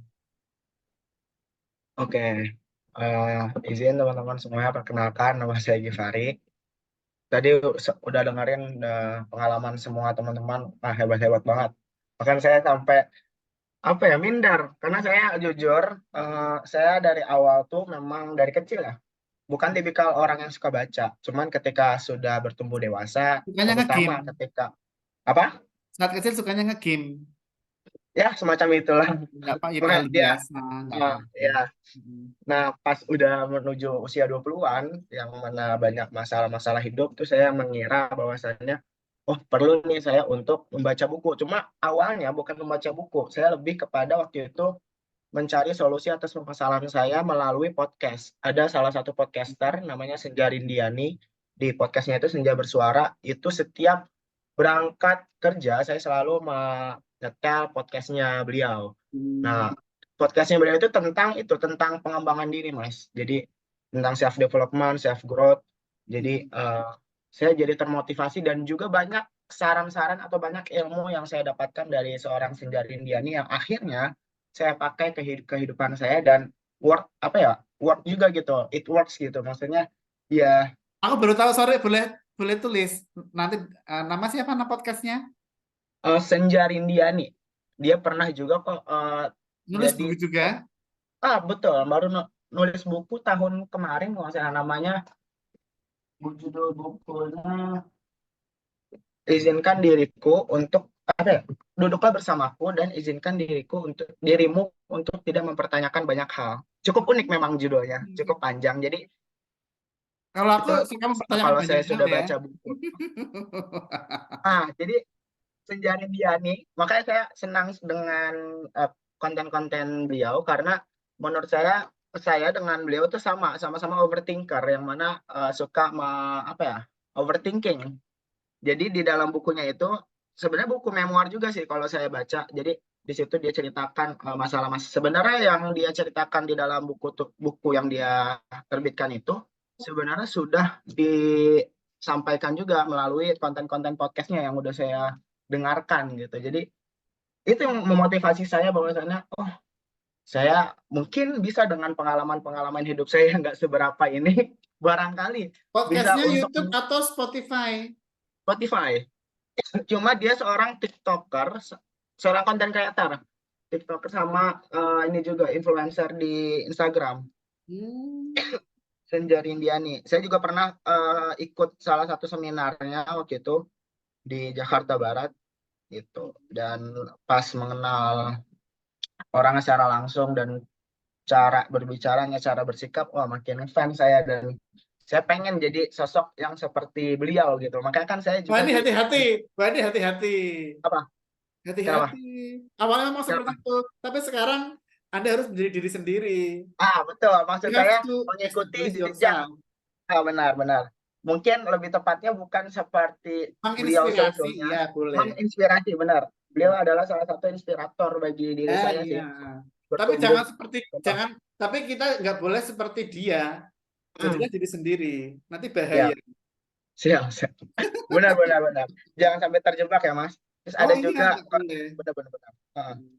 Sama ada konten creator juga, Mas, namanya Raihan Yosa Zimli. Itu saya juga kalau di sosial media ya, saya udah lumayan ini juga sih sering komunikasi ke beliau mengenai dunia perkontenan karena kan saya juga memulai konten dari bulan September kalau nggak salah deh. Ya konten saya juga apa? September tahun kemarin. Iya, baru dan juga saya materi berikutnya adalah menjadi konten kreator ya. Boleh, saya masih ikut karena saya butuh. Tanggal 20 ikut aja nanti saya share. Oke. Iya.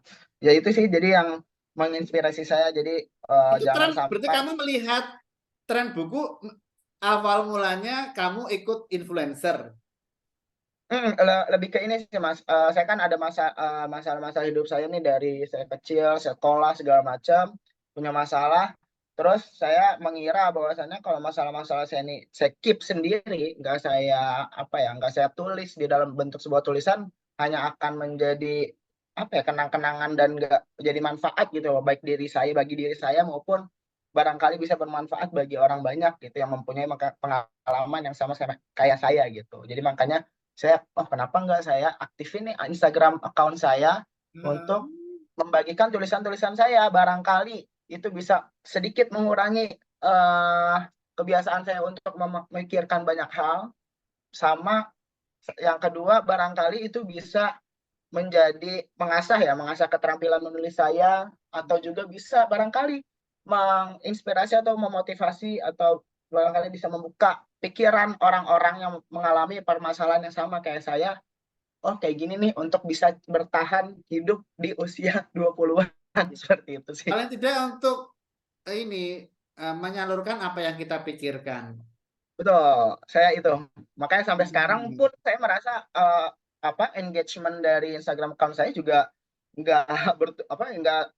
pelan-pelan lah. Cuman saya pernah baca buku Atomic Habits karyanya James Clear itu. Saya baca ya yang penting kan ada momen-momen kecil yang selalu kita lakukan secara konsisten. Mengenai hasil kan itu udah bukan lagi ranah kita, bukan kendali kita. Jadi yang bisa kita kendalikan engagement orang lain atau komen orang lain itu di luar kendali kita. Dikotomi kendalinya seperti itu. Kalau ini bocoran ya teman-teman, tanggal 20 besok itu ada kelas konten jadi konten kreator. Mengapa konten kita tidak berkembang? Itu pasti ada sebabnya. Iya. Sebabnya ada masalah di sana. Nanti kita kirim linknya ya. Siap, Mas Iyo. Thank you ya. Ini milenial. Kamu lahir tahun berapa sih? Aku 2000. Oh my god, thank you ya. Berarti baru lulus kuliah. Aku tahun kemarin 2 tahun lalu berarti 2022. Ambil apa? Aku pendidikan. Aku guru sekarang. Hah? Pendidikan agama Islam. Masya Allah, serius? Cuma enggak, agamanya masih harus dibenerin juga. Iya sih. Di mana? Di mana kuliahnya? Kuliah di UIN Jakarta. Oh, keren. Oke, sukses ya. Kita tunggu Ya, makasih Mas konten-kontennya Dio. sembari nulis buku pengembangan diri. Thank you, Kak Ya, Gifari. sama-sama. Makasih teman-teman. Berikutnya,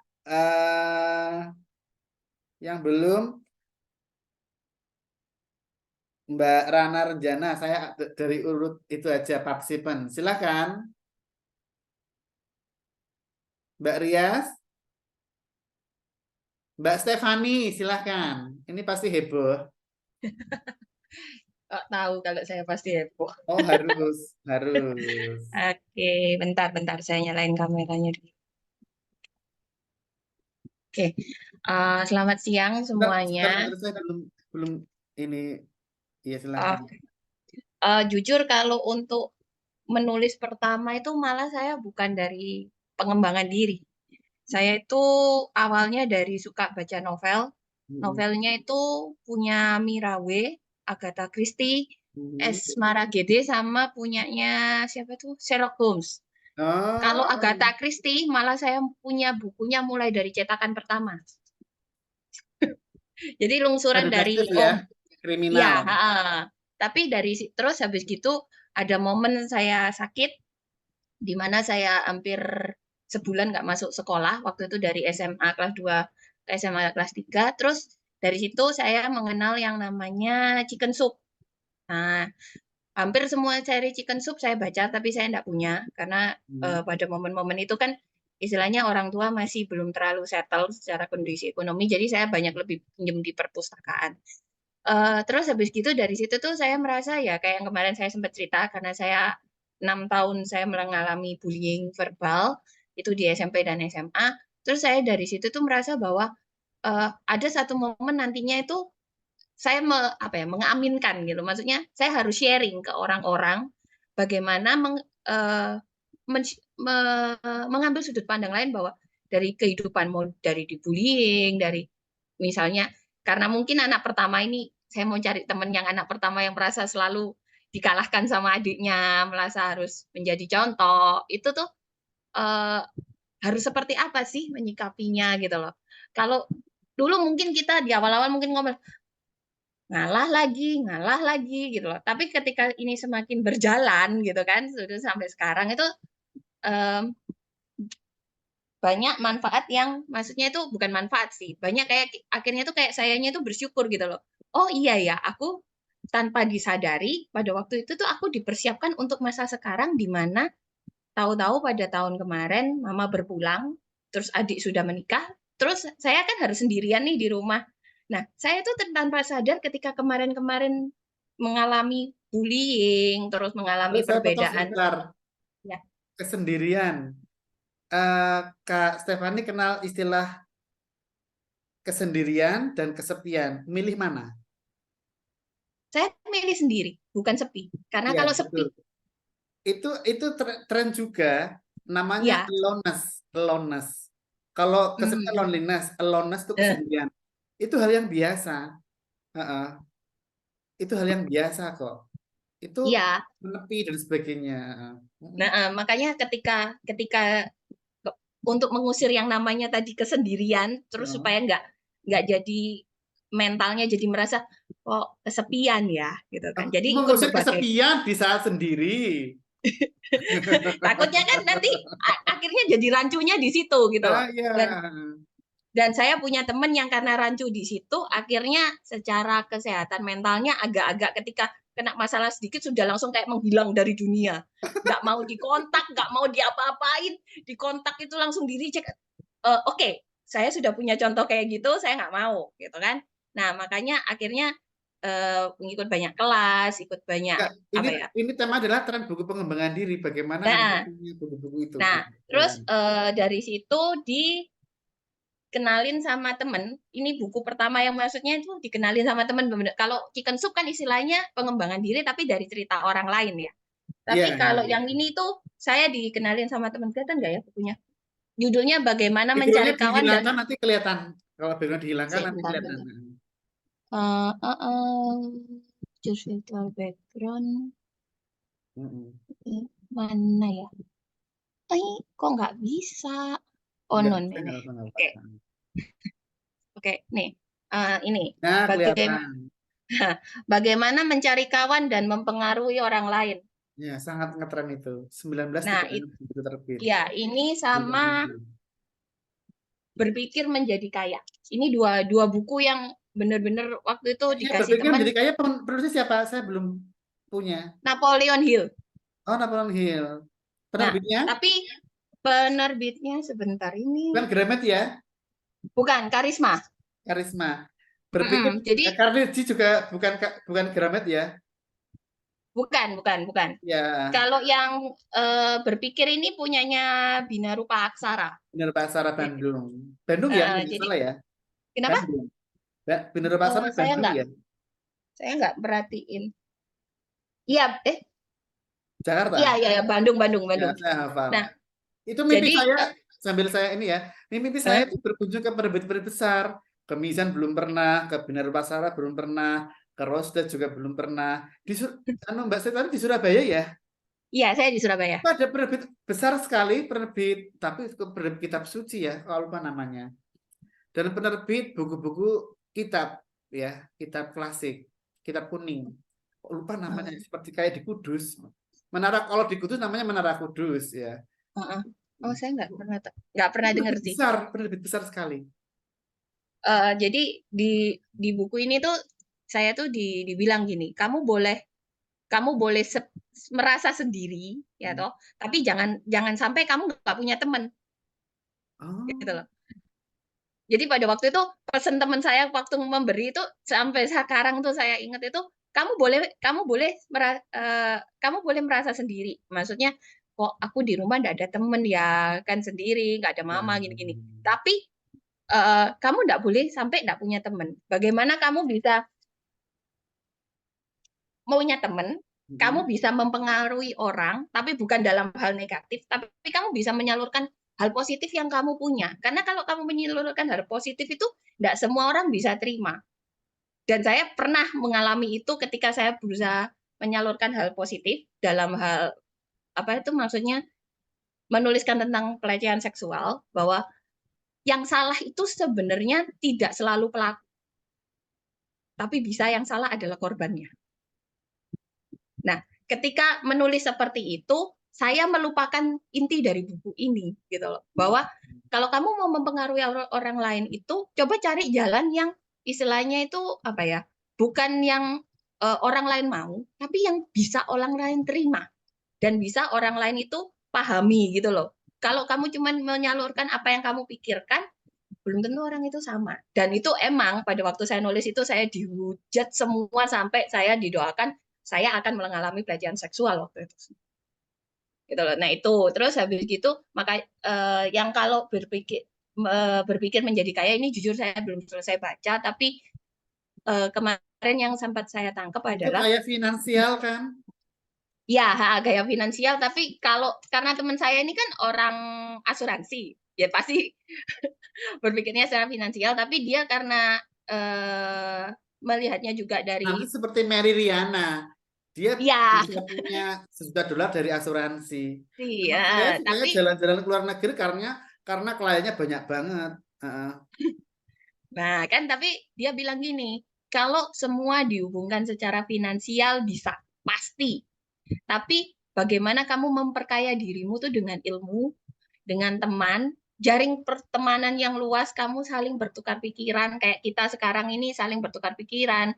Oh, ada yang senang lingkungan hidup, nanti kita akan belajar tentang lingkungan hidup, pengembangan diri dari lingkungan hidup dan segala macam gitu loh. Jadi benar-benar dari buku pengembangan diri yang saya baca, yaitu mulai dari Chicken Soup dan 2 buku ini yang saya punya, itu saya banyak belajar bahwa yaitu tadi, kalau kamu mau berkembang ya kamu harus mau menerima kritik, karena kadang itu kita merasa sudah benar, kita tidak mau terima kritik, begitu dikritik kita sakit hati, kita ngilang. Terus habis gitu begitu dikasih masukan kita merasa kok kok dikasih masukan sih, kan aku benar, kan itu menurut pemikiranmu. Terus akhirnya kayak kita patah di tengah jalan, padahal kita untuk meraih mimpi kita sebagai misalnya mau penulis kayak mau apapun itu tuh sudah ada, tapi ketika kita merasa kita benar dan kita tidak mau menerima masukan, ya akhirnya berhenti di situ. Jadi ya itu juga yang jadi pegangan saya. Semoga nantinya saya bisa ikut akademi ini sampai selesai, karena kan saya juga punya dibilang kamu selama 5 bulan di tempat itu kamu harus benar-benar bisa menyiapkan kupingmu untuk benar-benar mendengarkan kritik-kritik dari para kuratornya, harus bisa menerima, dan kamu juga tidak boleh terlalu idealis dengan apa yang kamu mau, karena yang lebih tahu istilahnya baiknya gimana itu juga mereka. Itu sih Kak, itu aja. Thank you Kak Stephanie. Sama-sama. Selanjutnya Kak Aisyah, silakan. Halo. Yang belum, iya silakan.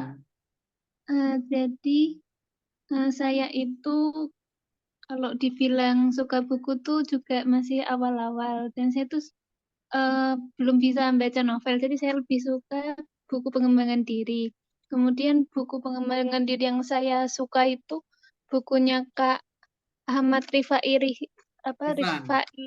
itu yang Sabar the Final gitu. Sama buku Kak Fardiandi yang Tak Apa Memulai Lagi. Saya punya itu. Nah itu. Terus kalau saya itu kan ini ya masih mahasiswa, bisa dibilang masih berproses gitu kan. Terus saya tuh mau membuat semester 4. Oh, luar biasa. Fardiani ikut IG-nya juga. Iya, saya ikut Itu juga. teman tim saya, itu pernah ikut kelasnya. Akhirnya saya beli bukunya. Ya Kak, itu bagus juga konten-kontennya beliau. Nah, kemudian bukunya saya tuh maunya untuk ya anak muda seusia saya mungkin ya. Soalnya saya tuh kan masih awal ya, kalau buat yang untuk yang udah bekerja dan sebagainya kan saya belum punya gambaran. Jadi mungkin nanti saya mau bikin yang mengenal diri, terus apa ya, untuk motivasi belajar kayak gitu sih Kak. Mindset kayak gitu. Oke, ini sudah mulai bikin jadwal menulis belum Kak Aisyah? Oh, belum Kak. Oke, mungkin minggu depan ya bisa kita mulai. Oke. Terima kasih. Berikutnya yang belum, Kak Witska, silahkan.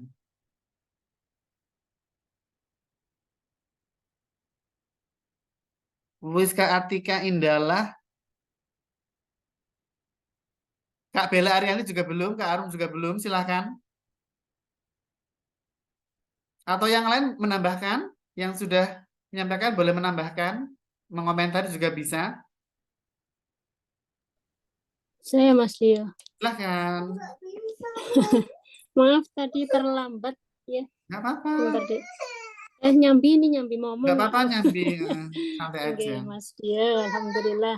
Bentar deh. Ikut nggak apa-apa, ikut digendong sambil dipangku. Oh, saya ingin cerita ya.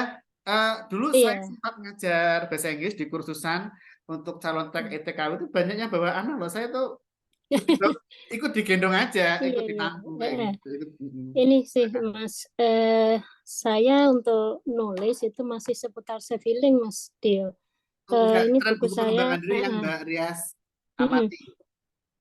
Ini yang paling berkesan itu Filosofi Terasnya Henry Manampiring ini Mas. Ini buku yang sangat saya suka. Jadi ini sering saya baca berulang-ulang gitu ya ketika saya butuh. Kemudian saya juga suka baca buku ini. Bacalah buku ini saat engkau lelah gitu.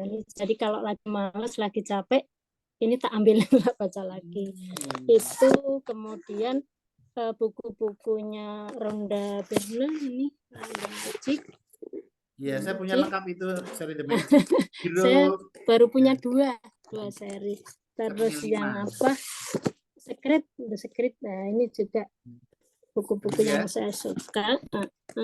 Terus yang lain kayak modelnya Fajar Sulaiman, terus bukunya Mark Manson seperti ini. Nah, yang sebuah seni untuk bersikap bodoh amat, nah itu juga membuat saya lebih bisa cuek gitu ya, karena saya orangnya belum bisa cuek. Gitu Mas Dio, untuk ini saya masih tahap self healing ya bukunya. Jadi yang buku saya insya Allah ini dalam tahap pengajuan ISBN, mohon doanya nggih nanti bisa terbit. Luka itu bisa kesembuhkan sendiri gitu. Mayor insya Allah Mas. Iya yang di Fapers baru pengajuan ISBN. Terus yang di akademi ini belum nanti OTW.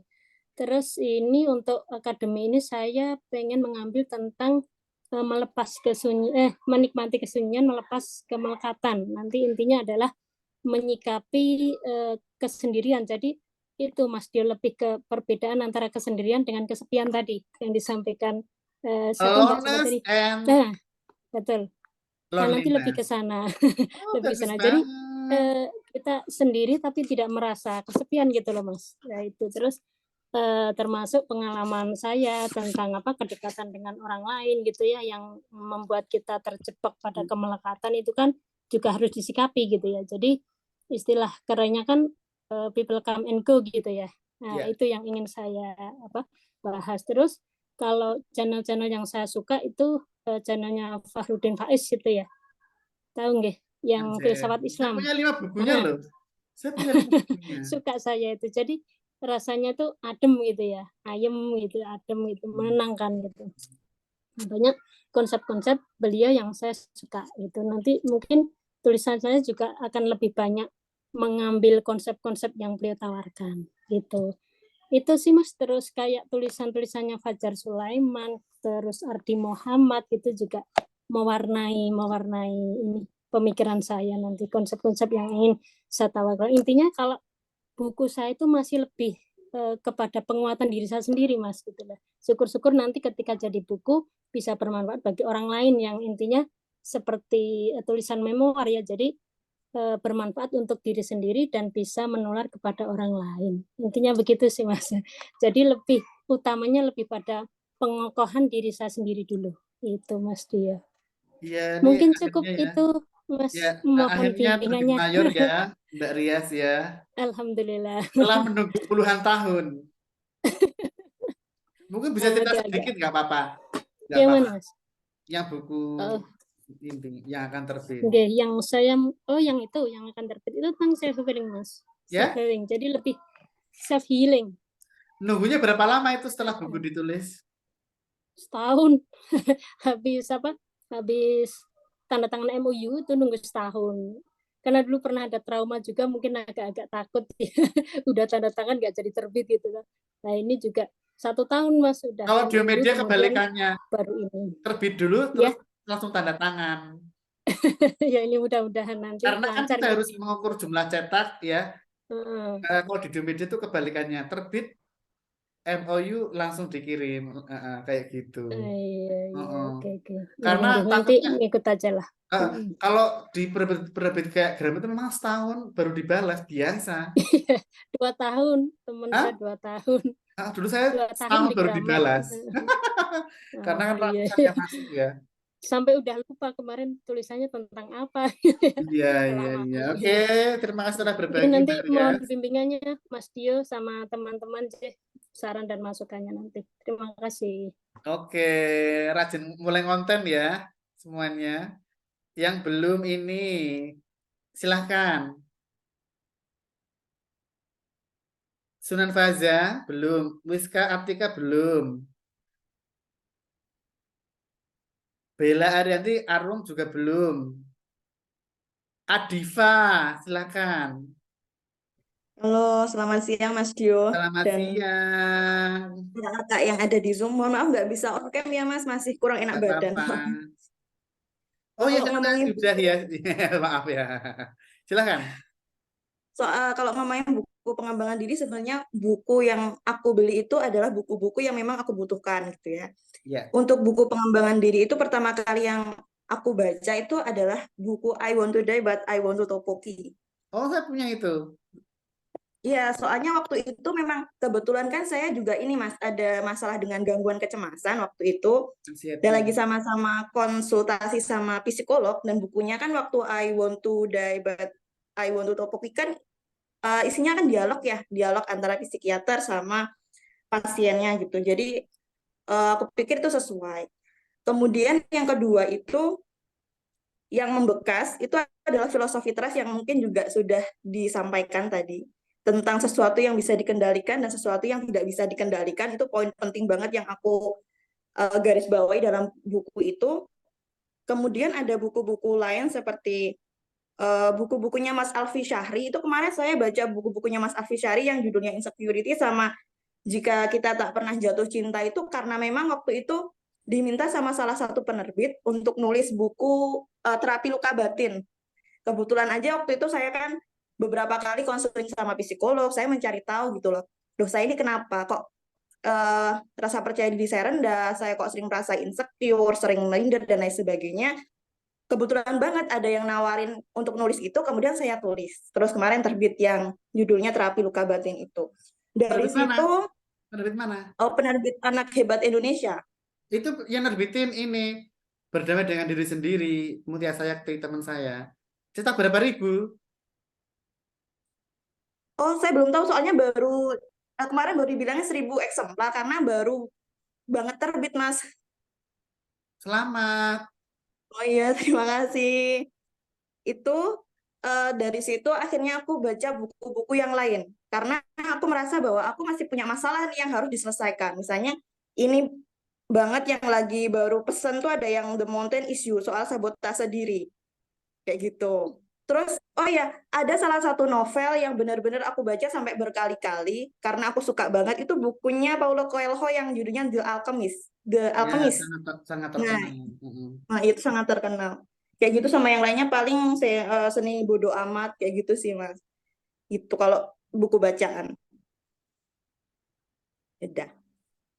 Kalau saya boleh tanya, pengaruh bacaan akhirnya mau berani membaca dan mau mengeluarkan uang untuk belanja buku yang tadi disebutkan, itu pengaruh terbesar itu dari apa sih? Rasa ingin tahu, pengaruh medsos? Satu karena tadinya kan karena aku sakit ya, sakit mental health tadi. Terus aku kan Ya. konsultasi sama beberapa psikolog, terus pernah ke psikiater juga, dan aku merasa bahwa kalau aku hanya mengandalkan konsultasi dengan psikolog akan lama gitu. Aku butuh kayak keingintahuan yang sangat besar. Sebenarnya aku itu kenapa dan bagaimana caranya untuk menyudahi perasaan ini, kemudian bagaimana caranya untuk keluar. Kayak misalnya gini, waktu pertama kali di konseling dengan psikolog itu kan aku disuruh nulis journaling ya, Mas. Oh iya, Tapi kan wajib waktu itu tidak itu wajib, disuruh iya. journaling. Tapi kan waktu itu aku tidak dikasih tahu journaling yang benar kayak apa. Nah, yang pertama kali aku lakukan adalah aku menghujat kehidupan. Kayak kenapa kehidupan berjalan seperti ini, kenapa ini menimpa saya, dan seterusnya. Enggak diurai sama psikolognya stresornya enggak Oh, diurai? waktu itu enggak. Mungkin karena ada jamnya kan, Mas, kalau kita konsultasi. Oh iya. Nah, mungkin waktu itu Ke karena psikiater juga ada terbatas. jamnya toh, sama kan ke psikiater? Oh, sayangnya waktu itu ke psikiater saya dapat penghakiman terus tidak saya teruskan. Obat yang dikasih juga tidak saya minum. Kalau saya gitu. sarankan ke psikiater yang sedang residen, yang ambil spesialis. Oh iya, waktu itu saya ini, Mas, ambilnya yang di sini di daerah, saya sebut kota ya, Madiun. Cuma saya ngobrol dengan teman-teman saya Di Madiun sesama. belum ada RSUD ya? Ada, Mas, satu. Biasanya Surdono yang residen itu lebih welcome, nggak langsung judging, enggak. Ya mungkin belum nemu yang tepat aja psikiaternya, kan kadang cocokan juga ya. Oh iya, iya sih, dari rasa keingintahuan yang besar itu untuk keluar, akhirnya saya ikut kelas-kelas yang ada psikolognya, kemudian saya membaca artikel yang ditulis oleh psikolog juga, terus saya membaca jurnal-jurnal psikologi. Dari situlah saya tahu, oh ternyata akarnya tuh dari sini, misalnya kayak pola asuh, terus suka membandingkan diri itu karena memang dari kecil sudah dibiasakan untuk membandingkan diri, misalnya kok kamu kulitnya putih, temanmu aja, kok kamu kulitnya hitam gitu, temanmu kulitnya putih. Karena itu terus-menerus kan lama-lama sampai dewasa begitu terus. kok Tapi temanku kamu nggak kayaknya enak ya. dideteksi PTSD. Deteksinya apa sama psikiater? Diagnosa, Oh, sorry. saya nggak dideteksi sama psikiater, tapi psikolog sih, Mas. Psikolog waktu itu gangguan kecemasan. Nah, Oh iya, kebetulan disuruh ke psikiater, ketemu psikiaternya nggak cocok gitu. itu biasanya kalau yang teman saya itu diagnosis dari psikiater PTSD. Jadi trauma batin yang puluhan tahun tertimbun kayak gitu. Oh, kalau kemarin waktu psikolog itu lebih ke ini sih, pola asuh. Oh, Mungkin karena pola asuh orang tua zaman dulu kan diktator otoriter ya, Mas.